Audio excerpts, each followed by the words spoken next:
This program deals with sensitive topics that may not be suitable for everyone. Listener discretion is advised. My name is Michael J. From a very early age, music became the center of my world. But as my father always said, you don't choose music, it chooses you.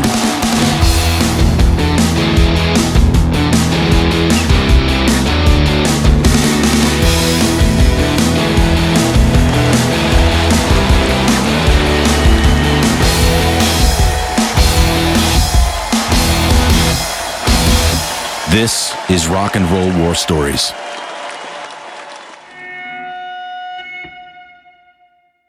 While this podcast doesn't really tell a linear story and will jump back and forth through time, it's actually best to start at the beginning. So I encourage you to go back and do that and start listening at episode 1. Episode 2. Exploding Boy meets the Cowboys from Hell. Here we come. Reach for your gun. And you'd better listen well, my friend. You see, it's been slow down below. Aimed at you, we're the Cowboys from Hell. Pantera, Cowboys from Hell. In the mid-1990s, my band Exploding Boy was at a crossroads of sorts. Our original bassist, my childhood friend Anthony's girlfriend, was pregnant, and he made the decision to step up and become a father and get married.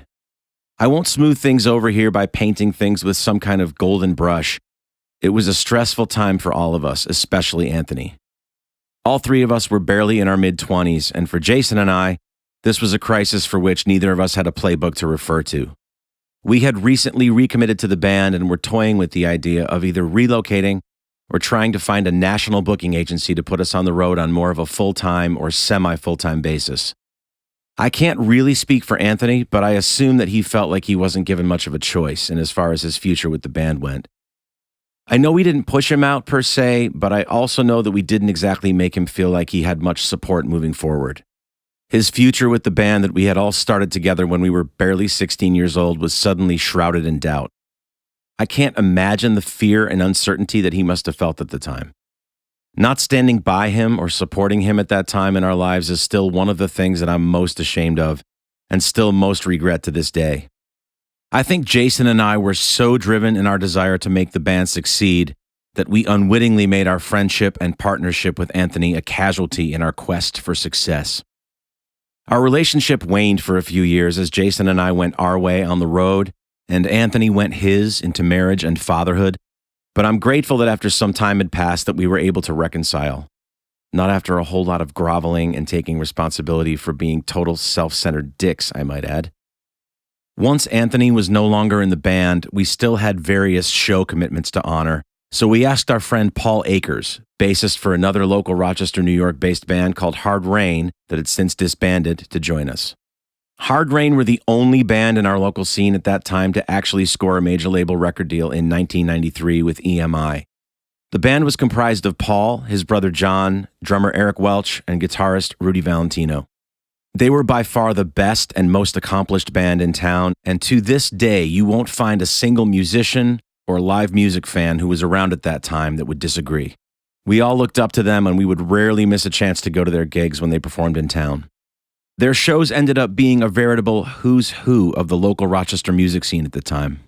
We all went as much to study and learn from watching them as to try and draw some inspiration to kickstart our own bands. The very first time I saw them live, I remember leaving the show feeling a strange combination of utterly deflated and almost as if someone had lit the most gigantic fire under my ass. We need to get back in the rehearsal room and stay there for a long fucking time. So the fact that Hard Rain signed with a major label and headed off to Memphis to make a real record with legendary producer Joe Hardy came as no surprise to anyone. Joe Hardy, by the way, had worked with everyone from ZZ Top, The Replacements, Steve Earle, Georgia Satellites, and Tom Cochrane, to name just a few. Sadly, EMI chose never to release the record, as was the unfortunate case with many, many bands back then, and Hard Rain became another casualty of the cutthroat music business. Bands rarely survived those kinds of disappointments, and Hard Rain was no exception. Exploding Boy took a year hiatus around that time in 1993. At the time, we called it a breakup, and we went off to try our hand at some different things. We had also suffered a fairly significant career setback not too long before that. A similar, unsurvivable setback to what Hard Rain had endured with their record label woes. We had recently signed to a label started by our manager, Tony Gross, called Beyond Records, and had released our debut album called New Generation. Tony, with the help of a small group of attorneys, invested a fairly significant amount of money in us and in the label. We now had the wherewithal to record and master a record that could compete with the major labels at the time, both in quality and content, and we had a budget to promote it now as well. At that time, radio stations nationwide were still a bit like the Wild West in terms of their freedom to play whatever their program directors deemed worthy, within reason. It wasn't all too uncommon for certain radio stations in major markets to actually break bands at that point. The Goo Goo Dolls were one such band. Their huge hit song Name only became a hit after a certain station in a big market started playing it because the program director there believed the song was a hit and decided to give it a push. Once it was big in that market, other stations followed suit. And the rest, as they say, is history. I'm still not sure exactly how it happened, but we found ourselves the toast of our hometown for about a 6-month period when 2 major rock stations in Rochester began playing our first single, a song called Charity, on a trial basis. As legend has it, the phones lit up immediately, and pretty soon we had the #1 requested song at both stations during the day and at night.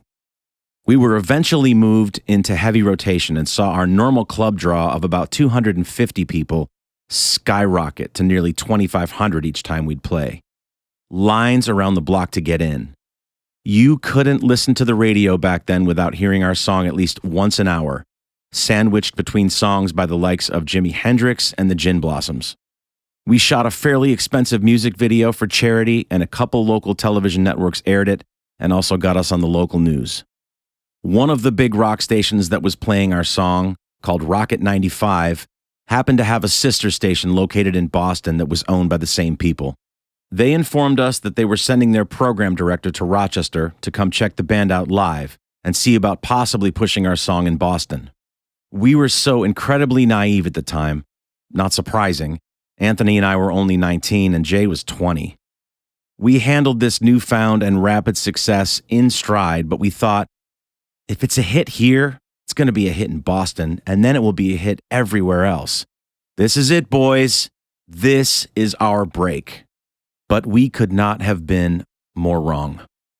By the time we had released our second single, a song called I Want to Be Where You Are, to the same 2 stations and were beginning to have similar response, the guy from Boston showed up to one of our sold-out shows in Rochester to a crowd of several thousand crazed and enthusiastic folks at a place called Water Street Music Hall, and he promptly, and without mercy, pulled the plug.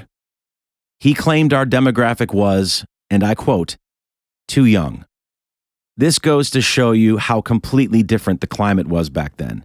You would never hear that today. We found out later that apparently that same guy took pleasure in shitting on the careers of a few other bands and artists over the years as well. Fucker. All the wind was knocked out of our sails and we scrambled to get our footing and to figure out what was next for the band. Washed up at 19. We completely lost our musical direction, and our relationships with one another suffered as well. We had been together for nearly 7 years at that point, and many cracks had begun to emerge in our foundation, and we crumbled under the weight. Anthony and Jay went off and formed a band called Cream Engine, which leaned heavily in a blues rock type of direction, and I continued writing songs and started playing solo acoustic shows. I'll give you one guess who was at odds with who. Just me, being a dick again. It was around this time that Hard Rain, also struggling to forge a path forward, reached out to me with an offer to join their band as a 5th member on guitar and backing vocals. I jumped at the chance, as this was the equivalent of being asked to join one of my favorite bands. I can't overstate how honored and grateful I was at the time. Every member of Hard Rain sang, and they were incredible musicians, all of them ranging from quite a few years to many years older than me. The truth is, I'm still living on things that I learned from my brief tenure with them. It wasn't uncommon at all for one of the members of the band to bring a song idea in at the beginning of a rehearsal, and by the time we'd be leaving several hours later, we'd have a fully realized and arranged live version of that song complete with multiple vocal harmonies and full lyrics. And then we'd play the song out live, sometimes 1 or 2 nights later. This was completely different for me, as Exploding Boy never worked that quickly. We would sometimes painstakingly hammer through things for months on end in our rehearsal room to find our parts and for me to finish lyrics on just a single song. Being witness to this insane level of creativity was mind-blowing to me. On top of that, Hard Rain guitarist Rudy Valentino and I would plan separate guitar rehearsals, where he and I would get together outside of the band to work out guitar parts for both existing songs and new songs. We'd always make sure to be playing complementary things and not getting in each other's way like guitar players can sometimes do.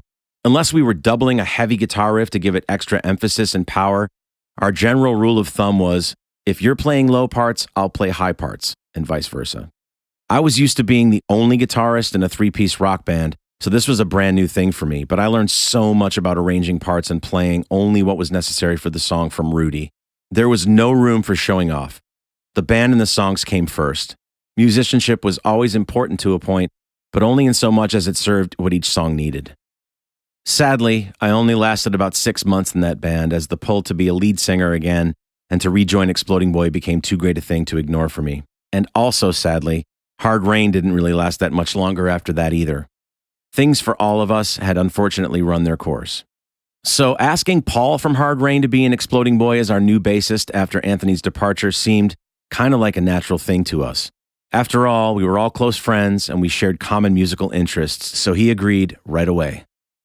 We ended up signing with a local booking agency to do gigs both as an original act and our alter ego cover band, which was incidentally a 90s tribute act called Strictly Alternative. During that time, we played some rather special gigs, including a supermarket opening, during which there was a bagging contest during our break. That happened. We played acoustically between the housewares and frozen food aisle. And no, I'm not kidding. There was also the infamous midnight blacklight bowling gig. Our stage was set up spanning 2 lanes of a bowling alley down at the end where the pins were. Mind you, the lanes on either side of the stage were fully open, and people were actually bowling on them. There were no stage lights. We were shrouded in the strange haze of darkness and black lights surrounding us, sort of like a twisted neon hellscape. No one, and I mean no one, applauded at the ends of songs. They just kept bowling. The only sounds afforded to us as any kind of proof of human life at the other end of the bowling lane were the steady clonk of the bowling balls as they'd hit the slick lanes, whooshing past us to our left and right, the smack of the pins being pummeled by the bowling balls, the whir of the balls returning to the bowlers through the machine, and the clank of the pins resetting. Somehow we managed to maintain our sense of humor through it all. After a year or more of these types of gigs, Jason and I began to set our sights on places and horizons outside of our hometown of Rochester. We ended up deciding to relocate the band to Northern Virginia, just outside of Washington, D.C., because Jay's girlfriend at the time had gotten into med school at GW. We saw it as a centrally located hub for our touring venture. And, being in a larger city, while serving as a challenge, also might provide bigger opportunities as far as we were concerned. Since Paul had a wife and children in Rochester and no desire to relocate or go on the road, he graciously bowed out, and we added 2 new members to the group that were also interested in getting out of town and getting on the road. A guy named Jim Ralston joined us on guitar and vocals. He was a strong singer and also a strong guitarist, so he would offer me not only support in the vocal department, but would allow me to put my guitar down on occasion and properly front the band. Jim also owned a box van, which would become our trusty steed, as we attached a hitch and trailer to it for our new venture. Our friend Joel Hurlbert from another local band called Officer Friendly would join us on bass and backing vocals, and we would set out on several years' worth of adventures and misadventures as Exploding Boy version 3.0. We signed with a semi-national booking agency called Cellar Door Entertainment, who began booking us in all places from New York to Florida and as far west as Mississippi and Alabama. We would go on to play roughly 250 or more shows per year for 3 years, which would incidentally be the final 3 years of Exploding Boy's existence. The only catch with signing with the Cellar Door agency would be that we'd need to learn roughly 4 hours worth of cover songs. We would be booked on a circuit of clubs that the agency handled, where we would be the sole entertainment for the night. In many cases, we'd do mini residencies lasting multiple nights and sometimes multiple weeks on end in certain places. They were not signing us as an original act, but they did agree to shop us around for the occasional opening slot for national touring acts as they saw fit.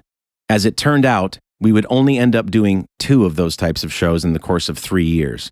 Once opening for the band Brother Kane at the House of Blues in Myrtle Beach, South Carolina, and a second time at an amphitheater in Richmond, Virginia, opening for Jackal, Pat Travers, and Cheap Trick. In early January of 1998, we were booked to play at a venue in Newport News, Virginia, which, as luck would have it, was attached to a 5-star Omni hotel. It was an extremely rare occasion where each band member ever got his own hotel room, let alone any type of privacy, but on this occasion, the venue did just that. Most of the time, we were put up in dingy and often rundown places owned by the venues, classified as the band house. Often, these band houses were shitty duplexes, just off-site, or in the case of a club called Dirty Harry's in Key West, Florida, 2 rooms with blacked-out windows directly above a strip club. We always knew when it was time to start prepping for our show each night, when we felt the floor start rumbling with music from downstairs, and the faint sounds of, "All right, guys, put your hands together for Danny." More on that in future episodes. Most of the time, if we had a hotel, it would be all 4 band members in one room with 2 queen beds. We'd all flip coins to see who would sleep with who, and then who would get to sleep above the covers and who would sleep under. And yes, that was definitely a thing we did. Glamorous on all sides. I can't recall the name of the venue in Newport News, and an exhaustive Google search has left me with nothing also. But I do recall the feeling of getting my own 5-star accommodations for the evening. Fantastic. The club was down a spiral staircase from the lobby towards the back of the hotel. There was a separate dedicated entrance at the back as well. It was basically a glorified dance club with a large stage stuck smack in the middle of the place, with a decent amount of production and a huge rectangular bar off to the left and a huge multi-tiered dance floor. We played a lot of clubs like that back then that would book rock bands for 2 one-hour sets with an hour break in the middle and nothing but pounding club music before, during the break, and after. It made no sense to us back then, and it still makes no sense to me now as I'm sitting here writing this. Without fail, the dance floor would be packed just prior to the start of our set, and people would then part like the Red Sea and leave the dance floor when we started. It's like they couldn't get far enough away from the stage and those dirty musicians. Then, the dance floor would become crowded again as soon as we'd take a break, and the dance music would start up again. We played clubs like this everywhere back in the day, from Nashville to Virginia Beach, and it was always the exact same thing.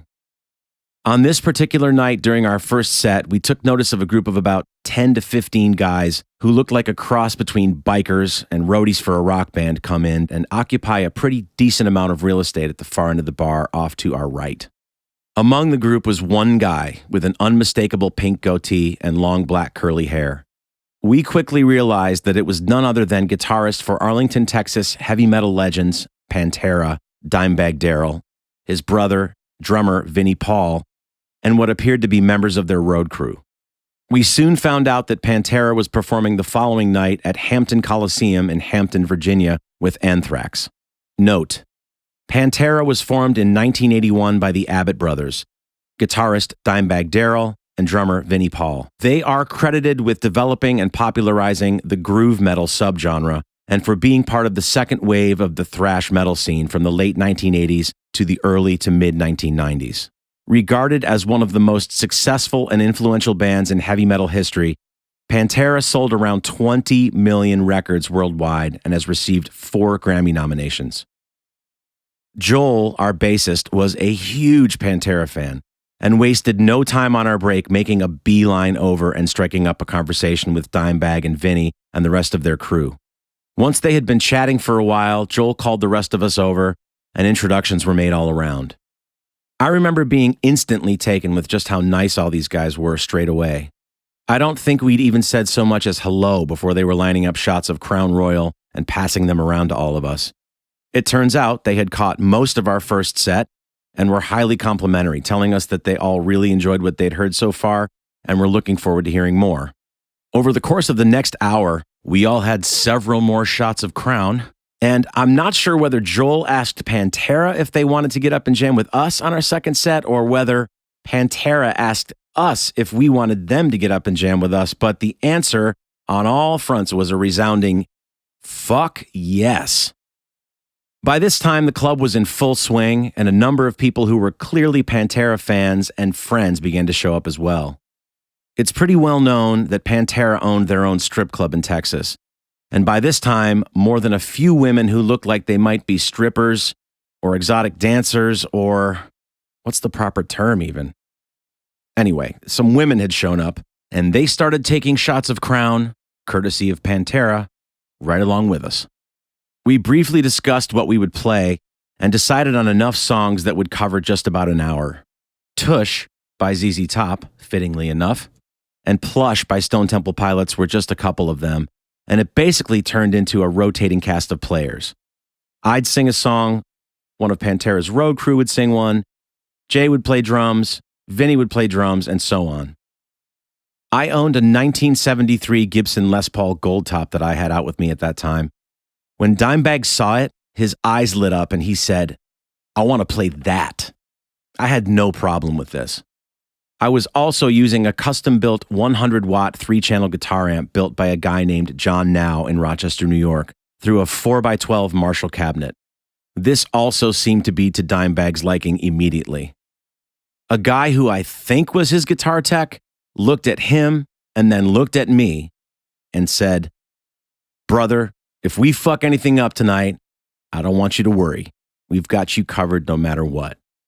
And before I could even muster a response or realized what the hell he was even saying, I watched him reach up to the controls on the amp and slide across every single knob with one hand until they were all up as far as they would go. In less than a split second after this guy had done this, Dimebag unleashed a barrage of blistering, punishing notes out into the club through my rig, which had never been pushed even close to this level, and our set was on. Unlike previous times in our experience in clubs like this, the dance floor was now packed with people, all freaking out and losing their minds at the crazed, manic, impromptu jam session that had just broken out. Most of it was a complete blur to me outside of a few moments, which I remember incredibly vividly. And once it was over, we found ourselves back over at the bar with Vinnie, Dime, and their crew guys, who were all smiles, profusely thanking us for allowing them to crash our night. We didn't care one bit. The entire room felt like it was just going off from that point forward in a way that I had never seen prior to that and still haven't seen since. More shots of Crown followed, of course, and more, and more. I'm not really sure just how many we all had until the last one made its way to me. I remember standing next to Dimebag, who was seated just to my left. He handed me a shot, and I just knew that I had reached my limit about 3 to 4 shots earlier. So I looked him in the eyes and said, "Man, thank you so much, but I think I'm done." And I will never forget this. It was almost like something out of a movie where all the music stops and there's a giant sound of a needle scratching across a record and all time slows down to slow motion. This intimidating looking man with the pink goatee, this heavy metal god who had been sweet and jovial toward me all night, gave me a death stare and a devilish grin as he handed me back the shot that I had just tried to put down. He touched my shoulder and said slowly and firmly, as if my very life depended on it, "Drink it." And I'm sure by this point, in my drunken stupor, I said something along the lines of, "Yes, sir, Mr. Dimebag, sir. Whatever you say." For obvious reasons, the next bit of time is kind of a blur. I remember making my way up to my hotel room at some point, accompanied by our guitarist Jim, who incidentally was a single guy at the time and who was now with one of the aforementioned women in attendance, who may or may not have been a stripper or dancer or something else, allegedly. She and he both followed me into my room because I was having trouble walking or even seeing straight at that point. And I remember vaguely Jim just trying to kind of take care of me. I must have been in pretty bad shape because all of this was pretty uncharacteristic behavior for Jim. I laid down on one of the beds and the room began to spin before I even closed my eyes. The girl that was with Jim was a bit of a wild card and a spitfire, and clearly looking to either cause as much of a scene as possible or to try to be funny or to stir up some shit or something, because the last thing I remember is her jumping onto the bed and standing over me, waving a feather boa in my face, saying, "Don't get sick, don't get sick," and then just laughing hysterically at me. And that is the last thing I remember until waking up, still completely drunk in all my stage clothes, what seemed like only a few hours later. We had been so consumed and taken with the level of partying the night before that we hadn't packed up any of our gear. I wouldn't have been able to pack it even if I'd tried. I was still all set up and plugged in on the stage downstairs. We all were. Thankfully, sometime during the chaos of the previous evening, Jason, always our unofficial tour manager, had the presence of mind to clear with the club manager for us to tear it all down and load it all out in the morning. He was assured that it would be locked up and safe for the night. And it was. As I made my way down from the lobby, down the spiral staircase to where the club was, I had a brief moment where I nearly vomited, which would have been really bad for me, but much, much more unfortunate and unpleasant for all the wealthy folks who had stayed the night at the Omni and who were now busy starting their morning eating breakfast at the little restaurant at the bottom of the stairs just outside the doors to the club. Thankfully, I stifled things just long enough to make it to the bathroom inside the venue before I got horribly sick. This would happen several more times. We managed to get all the gear packed and loaded and headed off to a nearby Shoney's restaurant for their famous all-you-can-eat breakfast buffet, a thing we took advantage of often at that point on the road because we usually had very little money. I'm remembering a very specific day where we were particularly short of cash when Jason finished calculating our budget for that given week and announced, "Well, guys, we can each get something from McDonald's dollar menu today, and we can all get fries too." True story. I was unable to eat or even smell food. I retreated to the back seat of our van and I laid there sweating and shaking for God knows how long, with one of the very worst hangovers I've ever had in my life. No other gig that Exploding Boy would play from that point forward would ever have quite as much impact as that one did. I was saddened years later at the news of Dimebag's death in 2004. A young, obsessed fan shot and killed him and 3 other people during a show by his band, Damage Plan. The tragedy took place on the evening of December 8th at the Alrosa Villa nightclub in Columbus, Ohio. The 25-year-old shooter was killed by a Columbus police officer minutes after the violence erupted. The fan was reportedly upset that Pantera had broken up and supposedly blamed Dimebag for the band's split. Eerily, the deaths came on the 24th anniversary of the murder of John Lennon. Dimebag's brother Vinnie would pass away years later suddenly in June 2018 at age 54 from severe coronary artery disease and a disease of the heart muscle called dilated cardiomyopathy.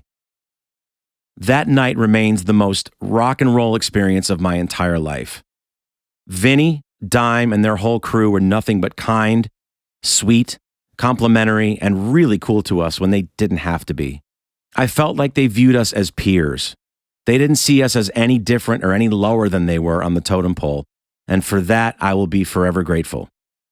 Rest in peace, Vinnie and Dime, and thank you for the incredible memory and for the story that I got to tell here for the first time.